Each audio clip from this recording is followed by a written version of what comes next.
दोस्तों, आप सभी का बहुत बहुत स्वागत है। मैं आप सभी से एक लंबे अंतराल के बाद मिल रही हूँ, इसके लिए बहुत खेद है। आज के वीडियो में मैं आपको हिंदी की वर्णमाला सिखाऊंगी। हिंदी की वर्णमाला सीखना बेहद जरूरी है, क्योंकि वर्णमाला के बिना तो हिंदी भाषा पढ़ नहीं सकते, और हिंदी भाषा नहीं पढ़ सकते तो उसका साहित्य भी नहीं पढ़ सकते। इसलिए नन्हे दोस्तों, आज मैं आपको हिंदी की वर्णमाला सिखाऊंगी। हिंदी की वर्णमाला में कुल उच्चारण के आधार पे 56 वर्ण होते हैं, जिनमें 11 स्वर होते हैं और 41 व्यंजन होते हैं, और 4 संयुक्त वर्ण होते हैं या अक्षर होते हैं। और सामान्य तौर पर 11 स्वर होते हैं और 41 व्यंजन होते हैं। कुल 52 वर्ण होते हैं।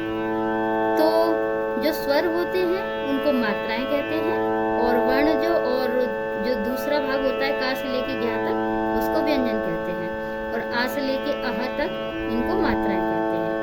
तो चलिए शुरू करते हैं। सबसे पहले मैं आज इस वीडियो में आपको मात्राएं सिखाऊंगी, आ से लेके अह तक। मात्राएं क्योंकि 2 भागों में इसलिए सिखा रही हूँ, हिंदी की वर्णमाला बड़ी है ना, तो इसलिए हम 2 भागों में इसको सीखेंगे। तो मात्राओं को याद करने बहुत जरूरी है, मात्राएं याद करना बहुत जरूरी है, क्योंकि सीखने के लिए पहले याद करना जरूरी है ना, तो इसलिए मात्राएं याद करना जरूरी है। याद करने के लिए मैं आपको एक सरल तरीका बताती हूँ, जिससे कि आपको ये मात्राएं एक ही बार में याद हो जाएं। इन मात्राओं को याद करने के लिए मैं एक कहानी सुनाऊंगी। कहानी क्यों सुनाऊंगी?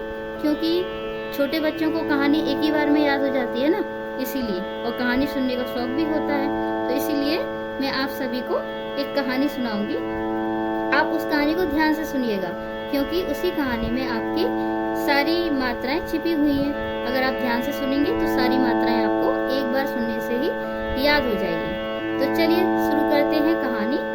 तो कहानी क्या है कि एक ऋषि हैं। ऋषि जानते हैं, यानी जो तपस्या करते हैं वो ऋषि हैं, जिनको मुनि भी कहते हैं, ऋषि।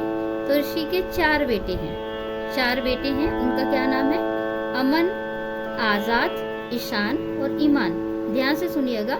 जो ऋषि हैं उनके 4 बेटे हैं, अमन, आजाद, ईशान और ईमान।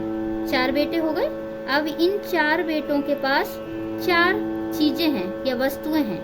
क्या चीज? 4 वस्तुएं हैं। जो अमन है उसके पास तो उल्लू है, और जो आजाद है उसके पास ऊन है, और जो ईशान है उसके पास एड़ी है, एड़ी जो पैर की एड़ी, और जो ईमान है उसके पास ऐनक है यानी चश्मा। 4 बेटे हैं। 4 बेटों के पास 4 चीजें हैं। क्या क्या चीजें हैं? ऊन है अमन के पास, और आजाद के पास अमन के पास उल्लू है, आजाद के पास ऊन है, ईशान के पास एड़ी है, और ईमान के पास ऐनक है। तो ये 4 चीजें हो गई। ये इतना याद हुआ आपको?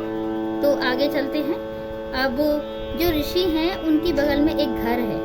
घर यानी आसपास में घर होते ही है ना, जैसे आपके पास में भी, पड़ोस में भी किसी का घर है, इसी तरीके से जो ऋषि हैं उनके घर के बगल में भी एक घर है। उस घर में ओखली में औरत अंगूर अह अह करती खा रही है। समझ में आया?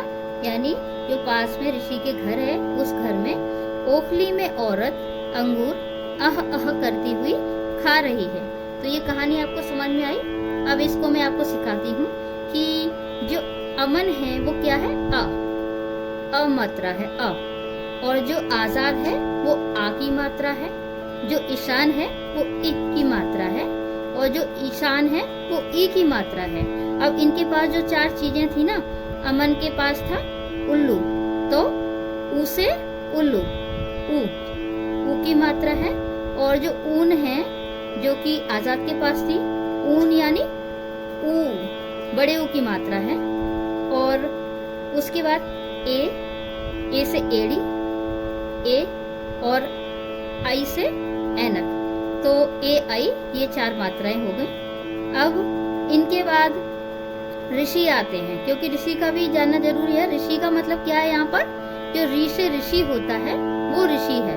तो ऋषि ऊन के बाद आए, और एड़ी के पहले आएंगे, ऊन के बाद और एड़ी के पहले।